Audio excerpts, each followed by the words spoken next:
নমস্কার সকলকে, tech universe learning প্ল্যাটফর্মে সকলকে স্বাগত জানাই। আজকে আমরা শুরু করছি টেক HTML এর উপরে প্রথম ভিডিও, এবং যেমনটি আমি আপনাদের বলেছিলাম পুরো ভিডিওটি আমরা বাংলাতে কভার করব এবং আমরা চেষ্টা করব যাতে আপনাদের মধ্যে কোনো ডাউট না থাকে এবং এই পুরো সিরিজটা দেখার পরে যেন HTML নিয়ে আপনাদের কোনো সমস্যা না হয়। ওকে, তো HTML কি এবং HTML এর দরকারটা কেন পড়ে এবং HTML এর ইম্পর্টেন্স কি।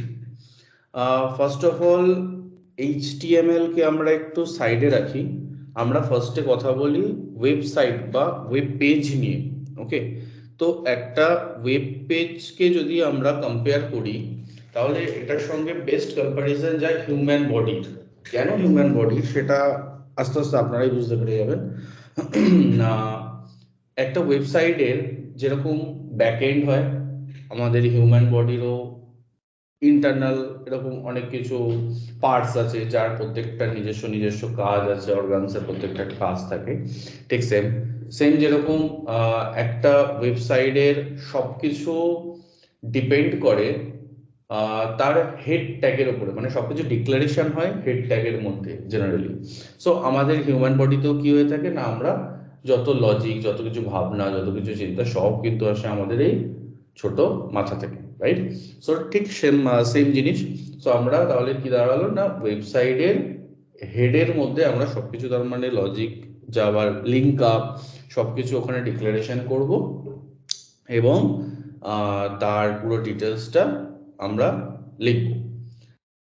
এবার আসছি এইচটিএমএলটা কি না, এইচটিএমএল কে যদি সেই বডির সাথে তুলনা করা যায় তাহলে এইচটিএমএল হচ্ছে একটা বডির স্কেলিটন। কেননা বডিকে গঠন করতে স্কেলিটনের যেরকম বিশেষ ভূমিকা থাকে, বা এই স্কেলিটন দিয়ে যেমন আমাদের পুরো বডির গঠনটা হয়, ঠিক সেম ওয়েবসাইট বানাতে গেলে ওয়েবসাইটের মেন জিনিস যেটা স্ট্রাকচার, সেই স্ট্রাকচারকে তৈরি করা হয় এইচটিএমএল দিয়ে। ওকে, সো এইচটিএমএল ছাড়া যে কোনো ওয়েবসাইটে, যে কোনো, আপনি যে কোনো ল্যাঙ্গুয়েজে লিখুন, আপনার ওয়েবসাইটের মধ্যে কিন্তু আপনাকে এইচটিএমএল লিখতেই হবে। ঠিক আছে, সুতরাং এইচটিএমএল ছাড়া কোনো ওয়েবসাইট তৈরি করা সম্ভব নয়। এইবার আসছি এইচটিএমএল এর মানে what is called the HTML, right? So আমাদেরকে একটু তথাকথিত ডেফিনিশনের মধ্যে যেতেই হবে। সো এইচটিএমএল এর ফুল ফর্ম যদি দেখতে চাই, সেটা হচ্ছে hyper text markup language. Hyper text markup language, markup language. It is not a language. Java, C এগুলো যেরকম একটা নিজস্ব language, computer language, system language, কিন্তু hyper text markup language HTML কিন্তু কোনো ল্যাঙ্গুয়েজ নয়, একে মার্কআপ ল্যাঙ্গুয়েজ বলা হয়। কেন মার্কআপ ল্যাঙ্গুয়েজ বলা হয় না, মার্কআপ ফার্স্টে আমাদেরকে তাহলে জানতে হচ্ছে মার্কআপ ল্যাঙ্গুয়েজ জিনিসটা কি। মার্কআপ ল্যাঙ্গুয়েজ আমি ডেফিনেশন এখানে লিখে রেখেছি, আমি তবু আপনাদের শুধু বুঝিয়ে দিচ্ছি না। মার্কআপ ল্যাঙ্গুয়েজের বিশেষ কাজটা হচ্ছে হ্যাঁ, এক মিনিট।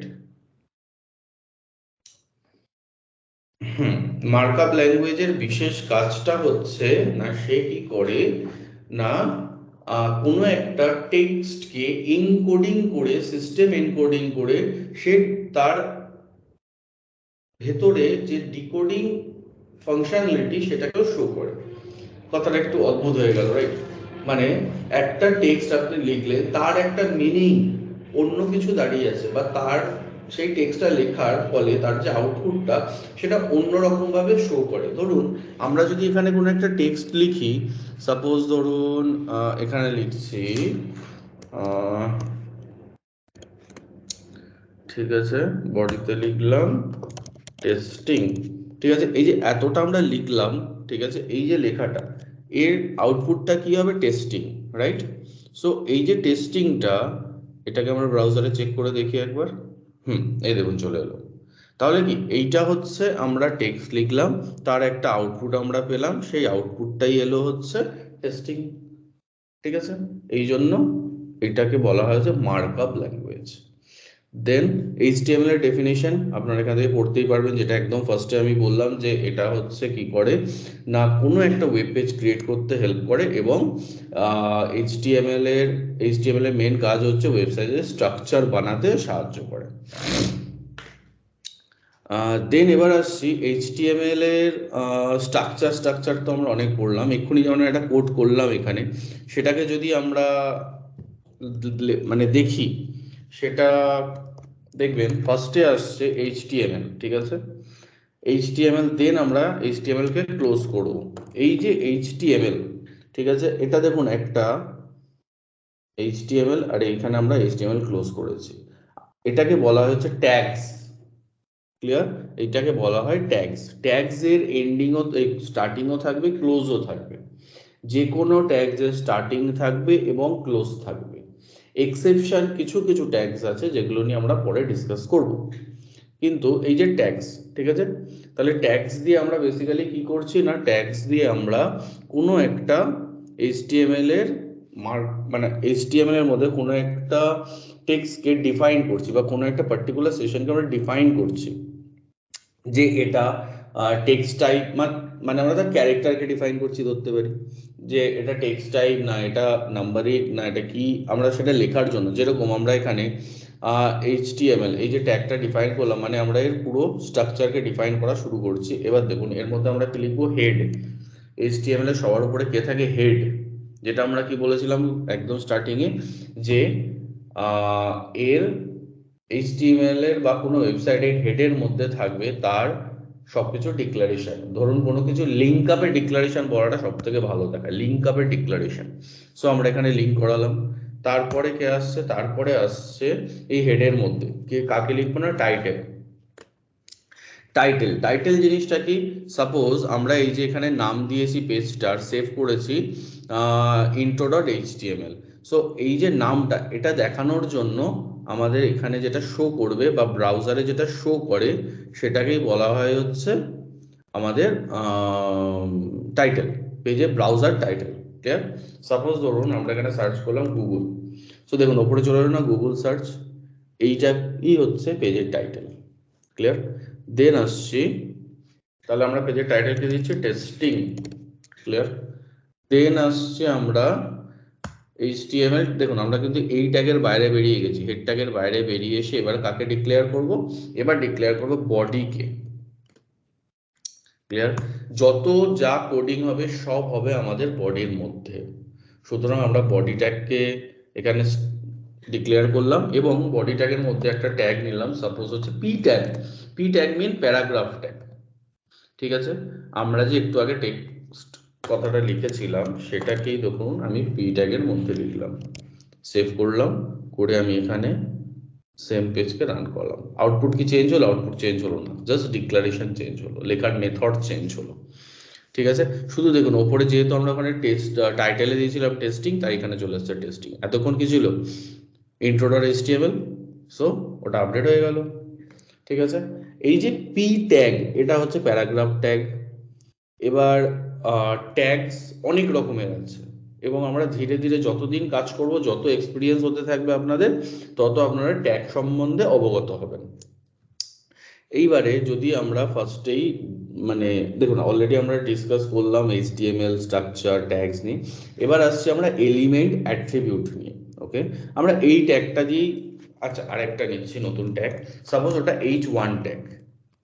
ঠিক আছে, এখানে লিখছি হ্যালো ওয়ার্ল্ড। ওকে, সো হ্যালো ওয়ার্ল্ড, এখানে আমরা কি করলাম, এই যে আমাদের এলিমেন্টস, এই যে হ্যালো ওয়ার্ল্ড একটা ট্যাগের মধ্যেখানে যে থাকে, এটাকে আমরা আমরা কি বলি না, এলিমেন্ট বলি। ট্যাগের মধ্যে, এগুলো তো ট্যাগ, এটা তো ক্লোজিং ট্যাগ, এটা তো স্টার্টিং ট্যাগ, এই ট্যাগের মধ্যে যে থাকে সে হচ্ছে আমাদের এলিমেন্ট। ক্লিয়ার? এবার আসছে অ্যাট্রিবিউট। সাপোজ আমি চাই এই যে হ্যালো ওয়ার্ল্ডটা আছে এ যেন লিঙ্ক থাকে আপনার google.com এর সাথে। ক্লিয়ার? কখনো কখনো এরকম আমরা দেখি না যে কোনো একটা বাটনে প্রেস করার সাথে সাথে অন্য পেজে ঢুকে যাচ্ছে, তার কাজটাই কিন্তু এইভাবে হয়। তাহলে কি করলাম, এটার জন্য আমাদেরকে অ্যাঙ্কার ট্যাগকে কল করতে হলো। A is a anchor tag. Clear? So anchor ট্যাগের মধ্যে আমরা কি করবো, লিঙ্ক করানোর জন্য href হাইপার রেফারেন্স, দেন আমরা কি করবো, এখানে আমাদের লিঙ্কটা দেবো। লিঙ্ক সাপোজ ধরুন google.com। ক্লিয়ার? এই যে লিঙ্কটা আছে এই লিঙ্কটাকে আমরা কপি করলাম, করে আমরা এর মধ্যে পেস্ট। সো এইবার আমরা সেভ করি, দেখি চেক করে যে আমাদের কি আপডেট এলো। এসে গেল H1 tag. H1 tag is called the heading tag. যখনই আমরা কোনো পেজের না সরি কোনো একটা সেকশনের বা কোনো একটা পার্টিকুলার টাইটেল দিতে চাই বা হেডিং দিতে চাই, যেরকম হয় না কোনো একটা টেক্সট লিখলেন, লেখার পরে সেটা একটু বড় থাকলো, তারপর একটু ছোট সাব হেডিং, তারপর নিচে কন্টেন্ট লেখা থাকলো, এইরকম যখন লুক দিতে হয় তখন আমরা জেনারেলি কি ইউজ করে থাকি? হেডিংটা। এদের নিজস্ব ফন্টের সাইজ আছে, সেই ফন্টের সাইজকে ওরা বাই ডিফল্ট কল করে, ঠিক আছে, যেগুলো প্রি ডিফাইন্ড ভাবে HTML জেনারেট করে রেখে দিয়েছে। এটাকে আপনারা যদি চান পরবর্তীকালে দেখবো আমরা স্প্যান ট্যাগকে ইউজ করি বা প্যারাগ্রাফ ট্যাগকে ইউজ করেও আমরা এরকম সাইজ মেনটেন করে করছি, কিন্তু তার জন্য আমাদেরকে স্টাইল লিখতে হবে, তার জন্য আমাদেরকে CSS কল করতে হবে, কিন্তু বাই ডিফল্ট HTML একে এরকম স্টাইল দিয়ে প্রোভাইড করে, ট্যাগ প্রোভাইড করে, যার জন্য ও এরকম 36 ফন্ট স্টাইলে চলে আসে। ওকে, তো আমরা জাস্ট একে লিঙ্ক করিয়েছি, তো ক্লিক করব, দেখি লিঙ্ক হয়েছে কিনা। চলে এলো google.com। ঠিক আছে, তার মানে আমাদের এখানে হয়ে গেছে কল। এইবারে এইটা হচ্ছে আমাদের অ্যাট্রিবিউট।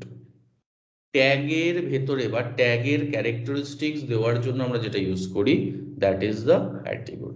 বা আমরা মনে রাখার জন্য সব থেকে ইজি ভাবে মনে রাখতে পারি যে এটা হচ্ছে আমাদের ট্যাগের অ্যাডজেক্টিভ। অ্যাডজেক্টিভ কি করে? নাউনের দোষ গুণ সবকিছু বোঝায়, ঠিক আছে? তাহলে আমাদের মনে থাকবে, বলবো না আমরা অ্যাট্রিবিউট। এইবারে আমরা আসছি নেক্সট, আমরা এবার সব থেকে ইম্পর্টেন্ট যেটা, এই যে আমরা একটা টেক্সট এডিটরকে ইউজ করছি, এই যে এই এডিটরটাকে ইউজ করার জন্য আপনাদের কি করতে হবে না, আপনারা যদি চান নোটপ্যাডে ইনিশিয়াল দিনে শুরু করতে পারেন, জাস্ট নর্মাল HTML সেভ করে ওটাকে করা যেতে পারে, কিন্তু আমি বলবো যে নর্মাল HTML এ নাও করতে পারেন, বিকজ কদিন পরে আপনাকে সেই কোনো এডিটরে আসতেই হবে। সুতরাং আপনারা যদি চান আপনারা সাবলাইম ইউজ করতে পারেন, আদারওয়াইজ আপনারা VS কোড ইউজ করতে পারেন। আমি জেনারেলি HTML করার জন্য সবসময় সাবলাইমকে প্রেফার করি, আর যদি আমাকে কখনো কোনো Node.js অ্যাঙ্গুলারের উপরে কাজ করতে হয় সেক্ষেত্রে আমি অবশ্যই VS কোড ইউজ করি, আমার ওটা পছন্দের, বিকজ ওখান থেকে ডাইরেক্ট কোডকে রান করে আমার সুবিধা হয়। আর এখান থেকে HTML তো আমরা দেখতেই পাচ্ছি ডাইরেক্ট ব্রাউজারে যেতে পারছি, সো আমার সাবলাইমে কাজ হয়ে যায় এবং সাবলাইম যথেষ্ট হালকা, সো যার জন্য আমি এটাকে ইউজ করে থাকি। এবার সাবলাইমকে ইনস্টল করার জন্য আপনারা কি করবেন? সার্চ করবেন সাবলাইম টেক্সট। ঠিক আছে, সাবলাইম টেক্সট একদম ফার্স্টেই পেয়ে যাবেন, আমি লিঙ্ক দিয়ে দেবো ডেসক্রিপশনে, অসুবিধা নেই। চলে আসবেন। যেহেতু এটা ম্যাকবুক তাই জন্য সাজেস্ট করছে ডাউনলোড ফর ম্যাক। যদি আপনার উইন্ডোজ হয় ও সাজেস্ট এখানে অপশন আছে, অসুবিধা নেই, তো আপনাকে সাজেস্ট করবে download for the Windows. So আপনারা ইনস্টল করবেন, ইনস্টল করে ওটাকে তারপরে আপনাদের এরকম এডিটর পেয়ে যাবেন, সেই এডিটরের উপর আপনারা কাজ করতে পারেন। এর সবথেকে বড় সুবিধাটা হচ্ছে, ধরুন সাবলাইমে আমি এতটা এই যে লিখলাম ইন্ডিভিজুয়াল HTML, তার ভেতরে হেড, তার ভেতরে টাইটেল, আবার বডি, এত কিছু লেখার দরকারই নেই। দেখুন HT লিখেছি, এন্টার মেরেছি, চলে এলো আমার স্ট্রাকচার। মেটা কি, মেটার ক্যারেক্টারিস্টিক্স কি, এগুলো আমরা পরে বুঝবো, যখন আমরা ডিপে যাবো তখন নিশ্চয়ই পড়বো। এরকম স্ট্রাকচার চলে এলো। সো এই জন্যই আমি জেনারেলি ইউজ করে থাকি সাবলাইম, আমার ভালো লাগে। এবার আমরা আসছি তাহলে সাবলাইম কোথা থেকে পাবেন সেটা আপনারা বুঝে গেছেন। দেন এবার আসছি ফোল্ডার মেনটেনেন্স করার জন্য আমাদেরকে কি করা উচিত। ধরুন আপনারা যখনই একটা প্রজেক্ট করবেন, সেই প্রজেক্টটাকে সবসময় একটা ফোল্ডারের মধ্যে রাখলে আপনাদের খুঁজতেও সুবিধা, আপনাদের পরে প্র্যাকটিসিংও সুবিধা, রাইট? সো সেই জন্য আমরা কি করে থাকবো না, একটা পার্টিকুলার ফোল্ডার বানাবো, যে ফোল্ডারকে আমরা এখান থেকে কি করব, এই যে ফাইল থেকে ওপেন, ফাইল থেকে কি করলাম ওপেন থেকে কি করব, ওপেনে ক্লিক করে আমরা যে ফোল্ডারটাকে বানিয়ে রেখেছি, সাপোজ ধরুন আমার ফোল্ডারটার নাম HTML এ ক্লিক, দেন ওপেন, চলে এলো ফোল্ডারটা। ক্লিয়ার? সেম আপনাদেরকে এরকম একটা ফোল্ডার মেনটেন করা উচিত, যারকে ইউজ করে আপনারা আপনাদের কোডিং অ্যান্ড অল, আপনাদের প্রজেক্ট সব কিছু রাখতে পারবেন এবং সেটাকে মেনটেন করে আপনাদের কাজ করতেও সুবিধা হবে। সেই জন্য আমার সাজেশন ফোল্ডারকে অবশ্যই মেনটেন করবেন। দেন আমরা আসছি কিনা হ্যালো ওয়ার্ল্ড। অ্যাকচুয়ালি আমরা যখনই কোনো প্রোগ্রামিং ল্যাঙ্গুয়েজ বা প্রোগ্রামিং শিখি, সব সময় আমরা দেখি যে আমাদের ফ্যাকাল্টিরা আমাদেরকে দিয়ে বলেন যে write a program in C hello world, right? So আমরা এরকম হ্যালো ওয়ার্ল্ডকেও না হয় এখানে প্রিন্ট করাচ্ছি। ঠিক আছে, অলরেডি আমরা টেস্টিং করেছি। তো চলুন আমরা তাহলে একটা কাজ কি করব, না হ্যালো ওয়ার্ল্ডকে প্রিন্ট করব ব্রাউজারে। তো আমরা তার জন্য কি করছি, একটা নতুন পেজ ক্রিয়েট করছি, Ctrl+N, নিউ। তো আমরা এখানে একটা পেজ ক্রিয়েট করব যেটার নাম দেব সাপোজ hello .html। হ্যাঁ, HTML কে সেভ করার জন্য এবং রান করানোর জন্য অবশ্যই আপনাদেরকে ইউজ করতে হবে .html, আপনার ফাইলের নাম, তারপরে হচ্ছে .html। ঠিক আছে, HTML is the extension of the HTML programming. ঠিক আছে, তাহলে HTML প্রোগ্রামের এক্সটেনশন কি .html, এটা কিন্তু অবশ্যই করতে হবে, নয়তো কোনো প্রোগ্রামিং রান করবে না।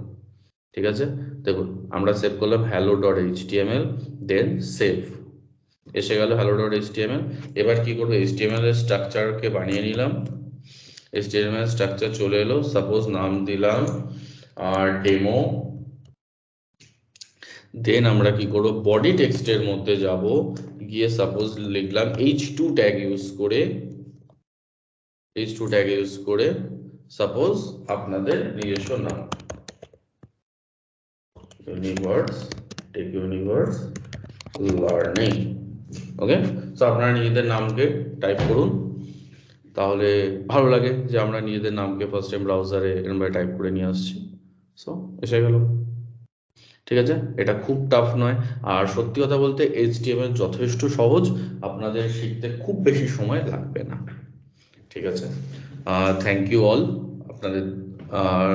আবার বলছি, আপনাদের যে কোনো সুবিধা বা যাই হোক আপনারা কমেন্টে জানান। এবং নতুন আমি সিরিজ শুরু করছি, সুতরাং অবশ্যই আমার ভুলভ্রান্তি বা রেকর্ডিংয়ের প্রবলেম, এরকম ইনিশিয়াল টেকনিক্যাল প্রবলেমও থাকতে পারে, আমার ভয়েসেরও প্রবলেম হতে পারে। সো আশা করছি আস্তে আস্তে আমি রিকভার করে নেব। সুতরাং থ্যাংক ইউ, আপনাদের সাপোর্ট কাম্য। সাবস্ক্রাইব করবেন চ্যানেলটাকে, এবং বেল আইকনকে প্রেস করে দেবেন, যখনই আমি ভিডিও আপলোড করব সঙ্গে সঙ্গে যাতে আপনারা ভিডিও নোটিফিকেশানে পেয়ে যান। Thank you.